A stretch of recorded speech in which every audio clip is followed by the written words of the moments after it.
రామచంద్రమూర్తిని పిలిచి వనవాసం అని చెప్పింది కైక. ఈయన బయలుదేరాడు. నది దాటాల్సి వచ్చింది, గోదావరి నది.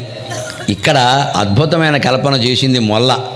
తర్వాత సినిమా కవులు దగ్గర నుంచి అందరు కవులు దీన్ని అనుసరించారు. నది దాటడం కోసం సీతారామ లక్ష్మణులు ముగ్గురు గుహుడు దగ్గరికి వచ్చారట. అక్కడ నావికులందరికీ నాయకుడు ఆయన, వాళ్ళందరూ నావికులు, ఈయన నాయకుడు.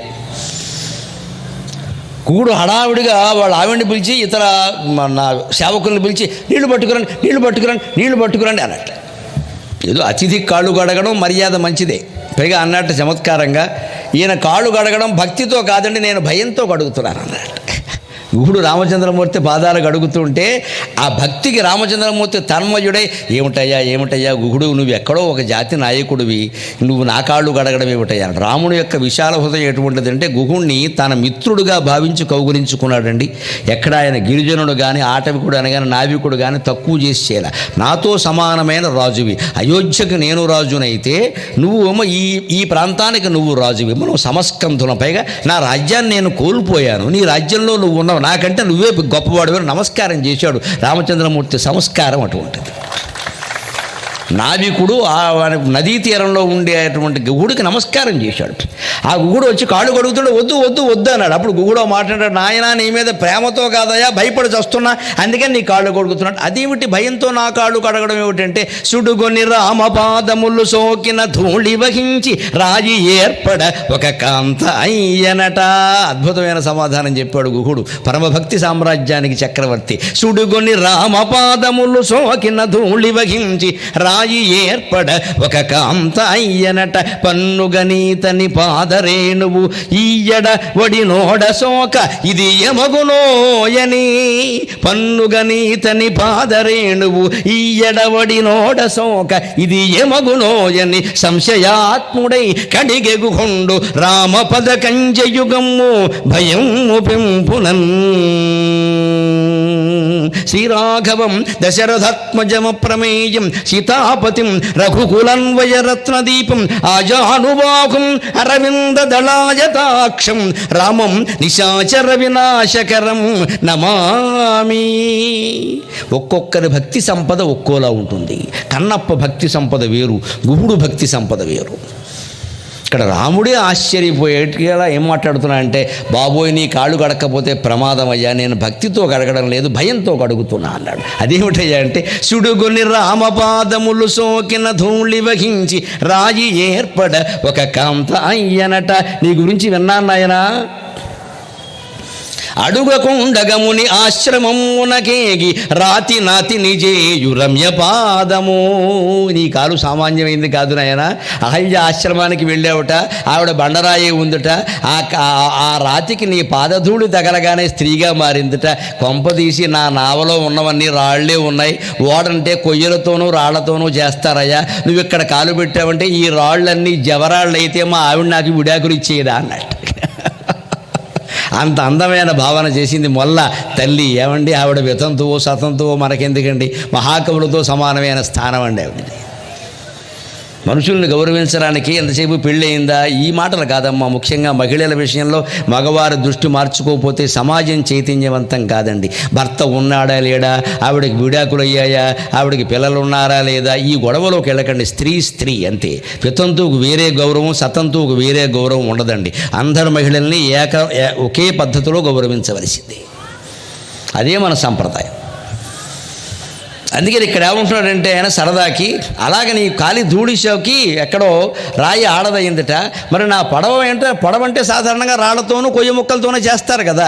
ఇక్కడ అక్కడక్కడ రాళ్ళు పెట్టామండి, ఇవన్నీ మరి అయిపోతే జవరాళ్ళు అయిపోతే, రాళ్ళు జవరాళ్ళు అయిపోతే మా ఆవిడ ఊరుకుంటా. మరి ఇప్పుడు పడవలో అమ్మాయిలు ఎవరంటారు, వెంటనే నువ్వే మా భర్త అంటారు. చేసుకుంటే మా ఆవిడ ఊరుకుంటుందా, ఇప్పుడు గొడవ పెట్టేస్తుంది ఇక్కడ. అందుకని నీ కారణంగా నా సంసారం పాడవుతుందా, నువ్వు ఏకపత్ని వ్రతుడు అయితే నేను లోకపత్ని వ్రతుడు అవ్వాలా ఏమిటి. అందుకని నీ కాళ్ళలోసా, నీ కాళ్ళలో ఏదో దోషం ఉంటుందయ్యా, బహుశా రాళ్ళని జవరాళ్ళుగా మార్చే దోషం, ఒక క్వాలిటీ, ఒక లక్షణం ఏదో ఉంటుంటుంది, ఓసారి కడిగేస్తే ఆ దోషం పోతుంది అన్నాడు. అది గుహుని యొక్క భక్తి. దీన్ని బాపు గారు సంపూర్ణ రామాయణంలో అందమైన పాటగా రాయించి పెట్టారు. నీ కాలి దుమ్ము సోకి రాయి ఆడది అయినాదంట, నా పడవ మీద కాలు పెడితే ఏమవుతాదో తంట.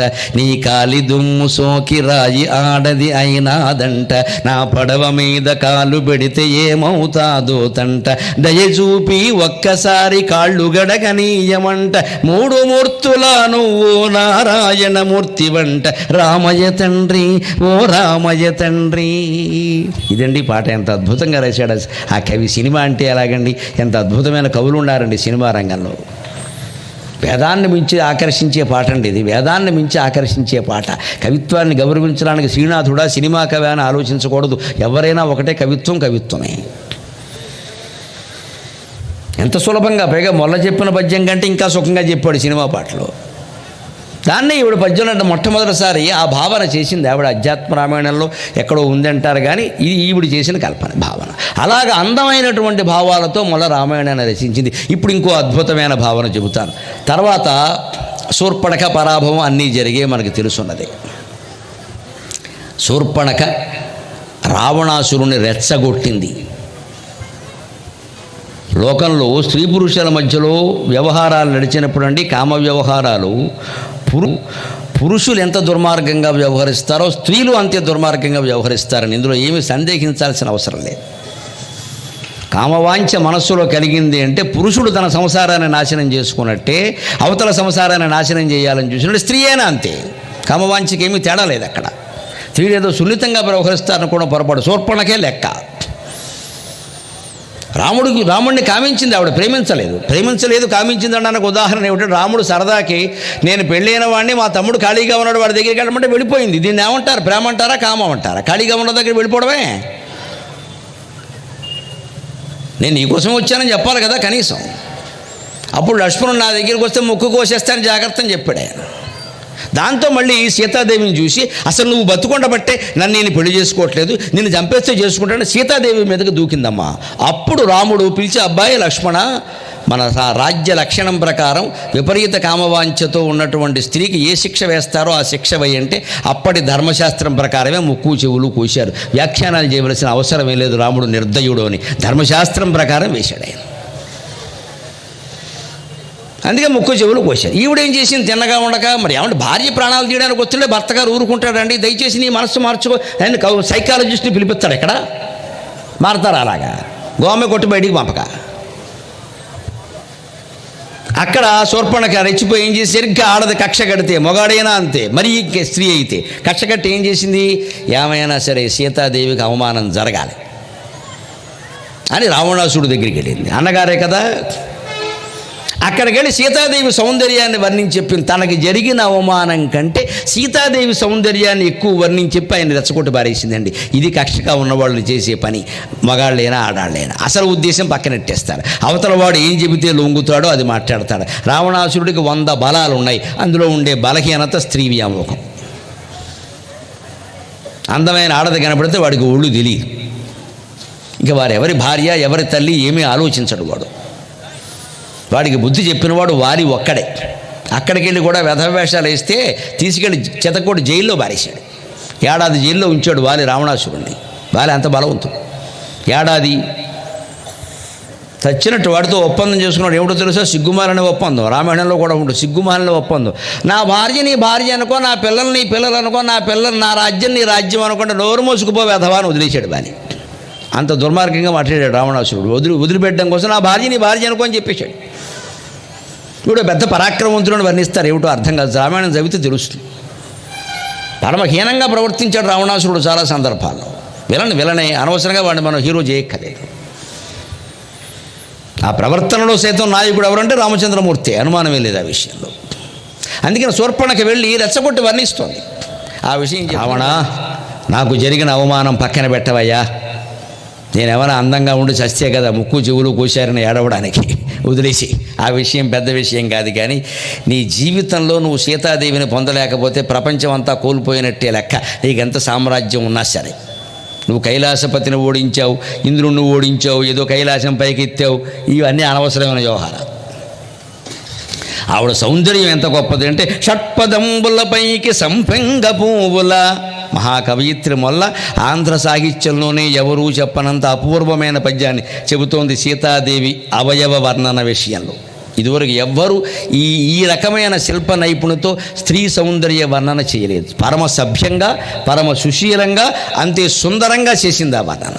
షట్పదంబులపైకి సంపెంగ పువ్వుల, జలజాతములపైకి చందమామ, కిసలయమ్ములపైకి వెసకల కంటుల, సింధురమ్ములపైకి సింహ వితతి, దొండ పండులపైకి దొడ్డరా చిల్కల, అలరుతూడులపైకి హంస వితతి, పండు వెన్నెల నిగ్గుపైకి చకోరముల్, పవనంబు మీదికి పాపరేని వరుడు వైరంబు చేసిన మట్కి, అలక నాసిక కరానన చరణ స్వనములు, వరపయోధర మధ్య ఓష్ఠవచన బాహుగమన హాసాక్షులు, ఊర్పారు రమణికమరే. పద్యం వినగానే అర్థమై చప్పట్లు కొట్టే రసజ్ఞులు ఇంకా సజీవంగా ఉన్నందుకు ఆనందం, మీ కృతజ్ఞతలు. అర్థం నేను చెబుతాను కానీ అసలు ముందు పద్యం పాడిన విధానానికో పద్యంలో ఉన్న మాటలో కొన్నేనా అర్థమై చప్పట్లు కొట్టేవాళ్ళు ఇంకా ఉన్నారు ఆంధ్రదేశంలో. సాహిత్యం బతుకున్నట్టే. ఇప్పుడు నా పాటలు నేను పడతాను, ఆవిడ పడింది కాబట్టి రచనకి. సాధారణంగానండి స్త్రీని వర్ణించేటప్పుడు, పురుషులనైనా సరే అందమైన అవయవ వర్ణన చేసేటప్పుడు ఈ వెంట్రుకలని తుమ్మెదలతో పోలుస్తారు, ముక్కుని సంపెంగ మొగ్గతో పోలుస్తారు, ముఖాన్ని పద్మంతో పోలుస్తారు, కళ్ళని పద్మాలతో పోలుస్తారు, పద్మనేత్ర అంటారు, ముఖాన్ని చందమామతో పోలుస్తారు.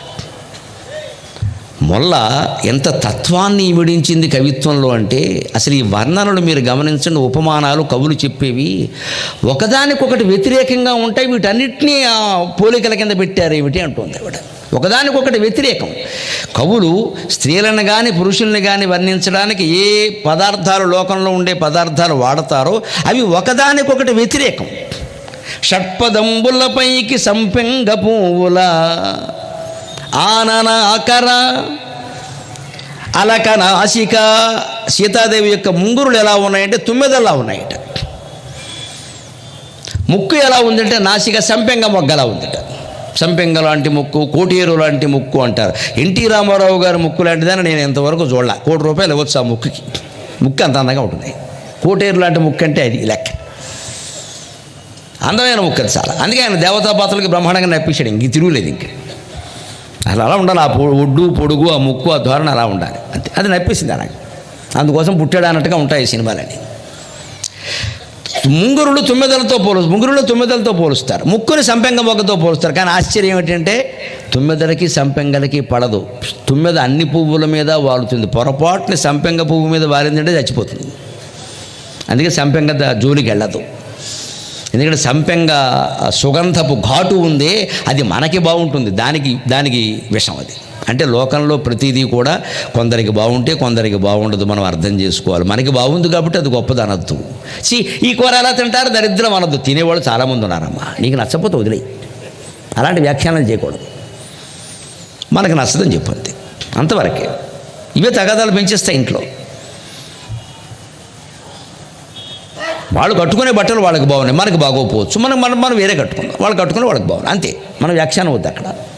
ఎందుకంటే లోకంలో ప్రతిదీ అంతే. ఇప్పుడు వైరుధ్యాలు ఇవి.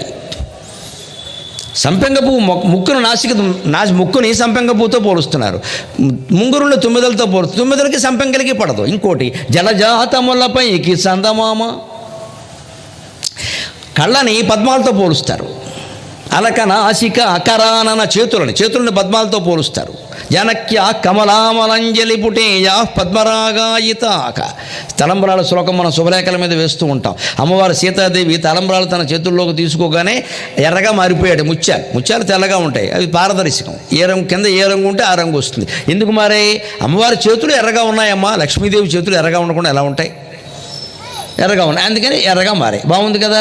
అంచేత ఎందుకున్నాయి? కమలామలాంజలి పుటేయ ఎర్రగా ఉంటాయి. లక్ష్మీదేవి చేతులు కూడా ఎర్రగా ఉంటాయి. అంటే చేతులను కమలాలతో పోల్చారు కదా, అంటే సీతాదేవి చేతులు కమలాల్లో ఉన్నాయట. కానీ కమలాలు సురక్షితంగా ఉంటాయా? ఎందుకంటే ఆనన ఆవిడ ముఖం చందమామలా ఉందంటున్నారు కదా, చంద్రుడికి పద్మాలకి పడదు కదా అంటుంది. మళ్ళీ అలా లాగింది, అలంకార శాస్త్రాన్ని విచిత్రంగా అన్వయం చేసింది. చంద్రుడికి పద్మాలకి పడదు, ఎందుకంటే సూర్యుడు ఉదయించగానే పద్మాలు వికసిస్తాయి, చంద్రుడు ఉదయించగానే ముడుచుకుంటాయంటారు. కవి సమయం ఇది. అంటే చంద్రుడికి పద్మాలకి పడదు. పడని శత్రువులు లాంటి వాళ్ళందరూ ఆవిడ శరీరంలో ఉన్నారండి, అయినా ఆవిడ అందంగా ఉందండి. విచిత్రంగా ఎందుకుందో తర్వాత చెబుతుంది, మహాతత్వం చెబుతుంది మహాకవిత్రి, మామూలు విషయం కాదది. కిసలయమ్ములపైకి వెసకలకంఠుల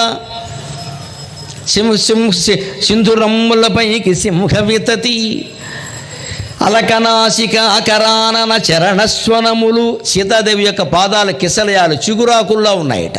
పాదాలను చిగురాకులతో పోలుస్తారు, సున్నితంగా ఉంటాయని. మనం చూడండి, పూజలు చేసినప్పుడు పూర్ణకుంభం పెడతాం కదండి ఇక్కడ దేవుడి దగ్గర. పీట మీద పచ్చటి గుడ్డ వేసి బియ్యం పోసి మధ్యలో కలశం పెడతాం కదా, కలశంలో నీళ్లు పోసి లోపల పైన మామిడాకులు, లేత మామిడాకులు పెట్టాలి. ముదురాకులు బూజాకులు తెచ్చి పెట్టేయకూడదు, సంసారం బూజు పట్టేస్తుంది. లేత మామిడాకులు పెట్టాలి. ఆ లేత మామిడాకులు దేనికో తెలుసా? ఆ కలశం మన మనస్సు, దాని చుట్టిన దారాలు భక్తి అనేటువంటి దారాలు. ఆ దాంట్లో ఉండే జలం మన మనస్సులో ఉండే సంతోషం, సంతుష్టి, సంతృప్తి అనేటువంటి జలం. అప్పుడు భగవంతుడు తన చిగురాకులు లాంటి పాదాలు అందులో పెడతాడు. మన పుణ్యాకవాచనం పూజ రహస్యం అది. మన మనస్సులో సంతుష్టి ఉంటే భగవంతుడు అందులోకి వస్తాడు. అసంతుష్టి, ఎప్పుడు ఏడుపు మొహం, ఎప్పుడు ఏదో గొడవల్లో ఉంటే రాడు. అసలు ముందు మన మనస్సును మనం బాగు చేసుకోవాలి. ఎందుకు సంతోషంగా ఉండలేకపోతున్నాం? అసంతృప్తి ఎందుకు పీడిస్తుంది అసలు ప్రతి క్షణం ఏదో ఒక రకంగా? వాళ్ళు ఎవరో బాగున్నారు, మాకంటే బాగున్నారు, వాళ్ళు మనకి ఎందుకు గొడవ అంతా? మనకు ఉన్నది చాలదా? ఉన్నది ఏమైనా అనుభవిస్తున్నామా? ఉన్న డబ్బు మనం వాడుకున్నావా? ఉన్న బట్టలు మనం కట్టుకున్నా? అసలు ఉన్న తిండి మనం తిన్నావా? సగం వదిలేస్తున్నావాయే, ఇంకెవడో ఎక్కువ తిన్నాడు మనకి, వాడు ఒప్పుకుని తిన్నాడు పోనీ.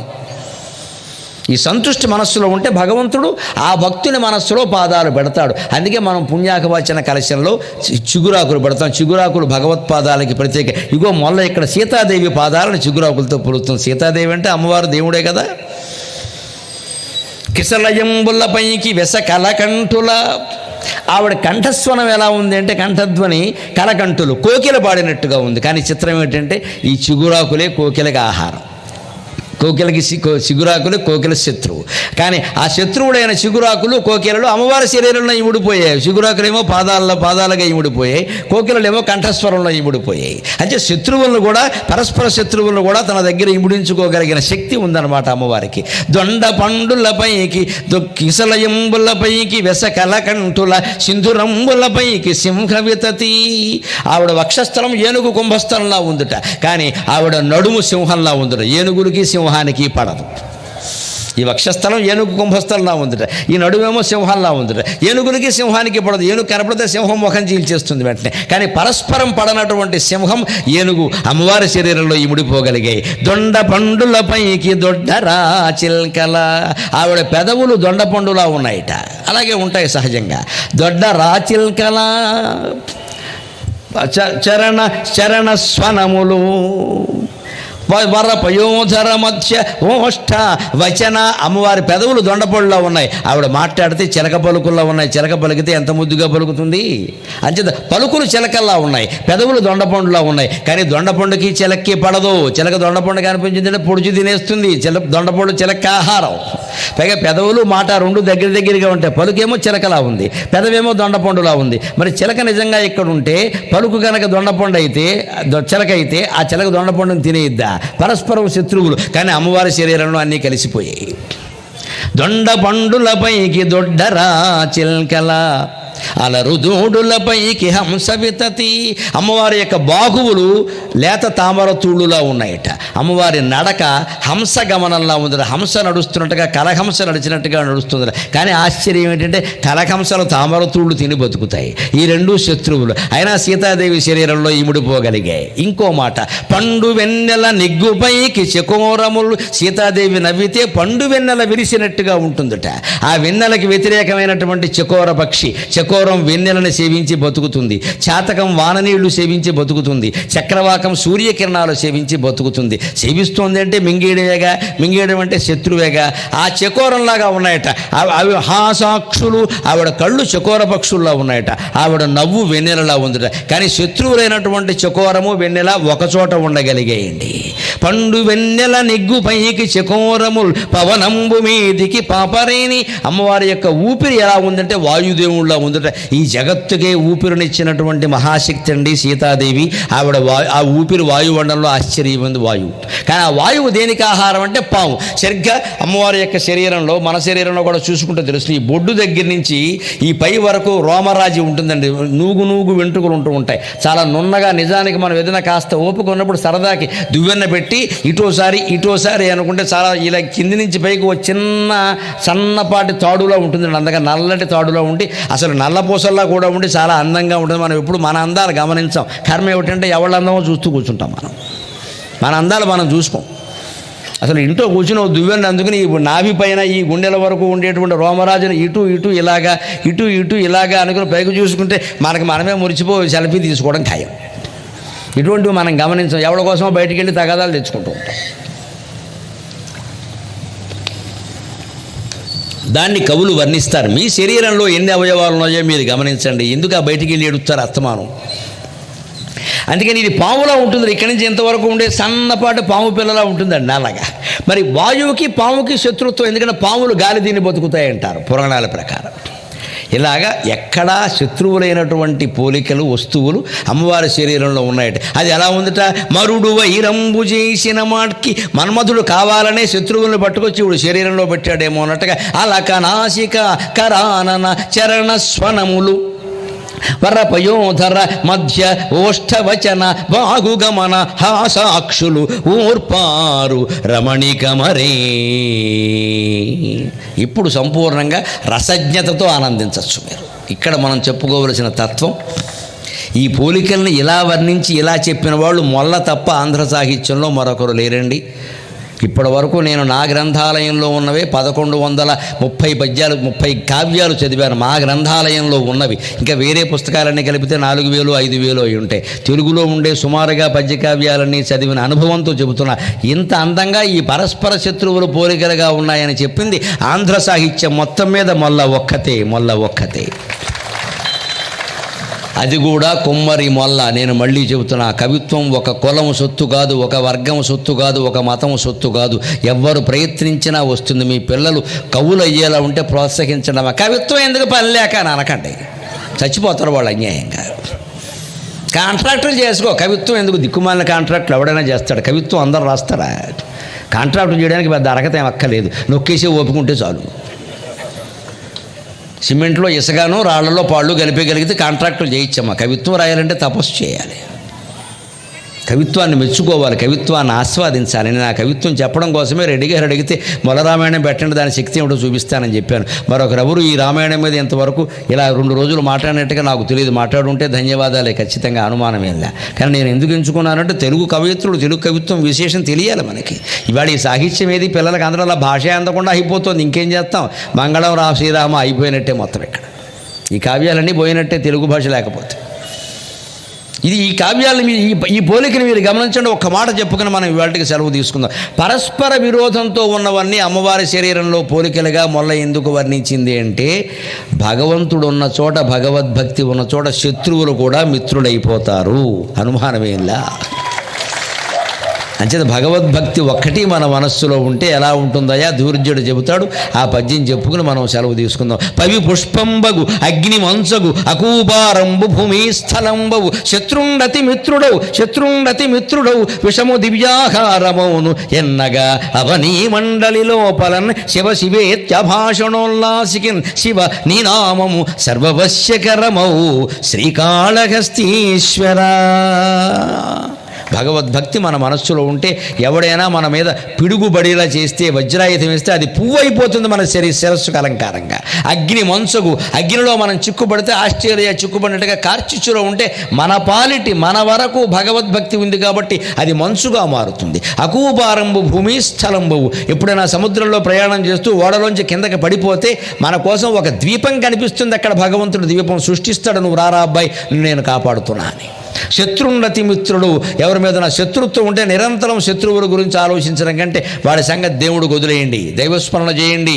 మీ శత్రువు వచ్చి మీ కాళ్ళ మీద పడేలా భగవంతుడు చేస్తాడండి, అనుమానం లేదు ఆ విషయం. మీ శత్రువు మీకు పాదాక్రాంతుడు అవుతాడు. వాడితో శత్రుత్వం మనకు అనవసరం, ఆయుధ ప్రయోగం అనవసరం. ఏం చేయొద్దు, భగవద్ధ్యానం చేయండి చాలు.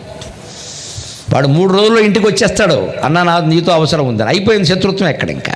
అదే శత్రున్నతి మిత్రుడు. విషము దివ్యాహారము అని. ఇవాళ అన్ని ఆహారాలు కల్తీనమ్మా. ఊరగాయల్లో కల్తీ, కూరగాయల్లో కల్తీ, పాలల్లో కల్తీ, నీళ్లలో కల్తీ, పళ్ళల్లో కల్తీ. ఏం తింటావు? ఏం తిన్నా ప్రాణం పోకుండా ఉండాలంటే నమ శివాయ అంటూ తినాలి. శివుడు విషాన్ని హరిస్తాడు కాబట్టి ఆహారంలో కల్తీలు కూడా ఆయన పోగొట్టేస్తాడు. అంతకంటే సమాజాన్ని అంతటి మనం సంస్కరించలేము ఇక్కడ. ఎవరికయ్యా? శివేత్యాభాషణోల్లాసికని నిరంతరం ఎవరైతే నమ శివాయ నమో నారాయణాయ శ్రీమాత్రే నమః ఇలా ఒక్క భగవన్నామాన్ని మంత్రాన్ని మనస్సులో జపిస్తూ ఉంటారో వారి జీవితం అంతా శ్రీరామ రక్ష శ్రీరామ రక్ష శ్రీరామ రక్ష శరవు.